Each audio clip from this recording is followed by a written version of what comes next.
Hello বন্ধুরা, আশা করি সবাই খুব ভালো আছো। তো চলে এসেছি এক নতুন ভিডিও নিয়ে তোমাদের অমিত। আজকে আমি চলে এসেছি উত্তর চব্বিশ পরগনা গারাপোতা। তো আমি আজকে চলে এসেছি একটা শিব মন্দির দর্শন করতে, সেখানেই ভিডিও করে তোমাদের দর্শন করাচ্ছি। তোমরা পুরো ভিডিও দেখবে, আশা করি লাইক করতে একদম ভুলবে না। আমি তোমাদের পুরো মন্দিরটা দর্শন করাবো। এটা দেখতে পাচ্ছ, এটা হলো শিব মন্দির, আর এটা হলো ইছামতি নদীর একটা শাখা, সরু খাল হয়ে এসছে, তারই উপরে এই মন্দিরটা তৈরি হয়েছে। যেহেতু এখন একটু খরার সময় জল শুকিয়ে গেছে, কিন্তু বর্ষাকালে পুরো জলে ভর্তি হয়ে থাকে, মন্দির নিচে পুরো জল থাকে, তো পুরো জলের উপরে মন্দিরটা তৈরি করা হয়েছে। আর এই দেখতে পাচ্ছ প্যান্ডেল করে পুরো সাজানো হয়ে গেছে, যেহেতু কালকে নীল পুজো জল ঢালা হবে, এই জন্য মন্দিরের চারপাশে সাজানো হচ্ছে। আর এখানে প্যান্ডেল করা হচ্ছে, উপরে সিলিং পাখাও লাগানো হয়েছে, যাতে করে যারা জল ঢালতে আসবে তাদের কোনো রকম কষ্ট না হয়। আর এই হলো শিব মন্দির, ঢুকতে দেখতে পাচ্ছি উপরে বড় একটা ঘন্টা। তো আমি শিব মন্দিরের ভিতরে এবার দর্শন করাবো তোমাদেরকে, দেখো, আশা করি খুব ভালো লাগবে।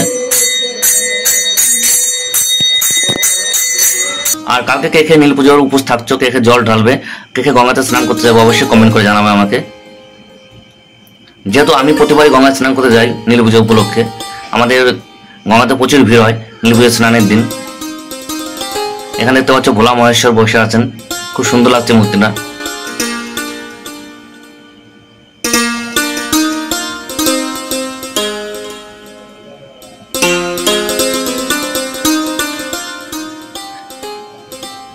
খুব সুন্দর সাজিয়েছে, দেখতে পাচ্ছ ফুল দিয়ে, কাগজে ফুল দিয়ে এত সুন্দর সাজিয়ে রেখেছে। এটা যেহেতু কালকে প্রচুর ভিড় হয় এখানে, আজকের থেকে পুরো তৈরি করছে, এখানে সাজানো হচ্ছে, সবকিছু রেডি হচ্ছে, প্রচুর ভিড় হয় কালকে, যেহেতু জল ঢালার জন্য। আর সামনে দেখতে পাচ্ছ নন্দী বসে আছেন, নন্দী মহারাজ এখানে বসে আছেন। এটা বর্ষাকালে খুব ভালো লাগে মন্দিরটা দর্শন করতে, কারণ বর্ষাকালে পুরো জলে ভর্তি হয়ে যায়, মন্দিরের নিচে চারিদিকে জল থাকে, খুব ভালো লাগে বর্ষাকালে।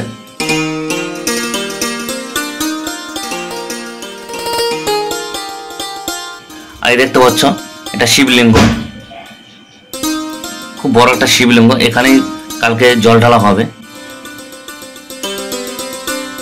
তো আজকে তোমাদের ভিডিও করে দেখিয়ে দিলাম, যে কালকে ভিডিও করা অসম্ভব, খুব ভিড় হয়।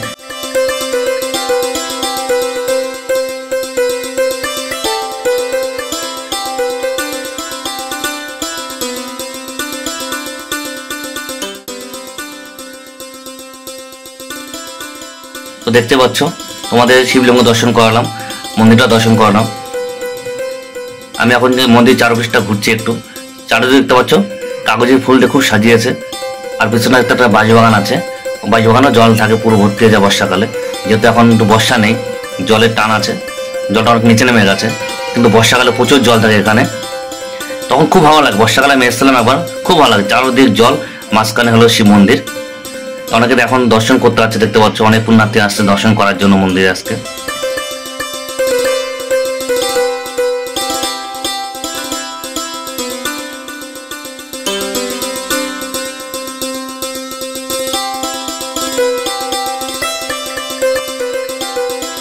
এখানে দেখতে পাচ্ছ রাধা গোবিন্দ মূর্তি রাখা আছে এখানে।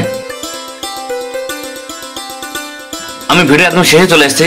যদি আমার ভিডিও ভালো লাগে দয়া করে আমার চ্যানেলটাকে সাবস্ক্রাইব করবেন, আর যারা ফেসবুক দেখছেন আমার চ্যানেলটা ফলো করবেন। রাখছি, ভালো থাকবেন, দেখা হচ্ছে পরের ভিডিওতে।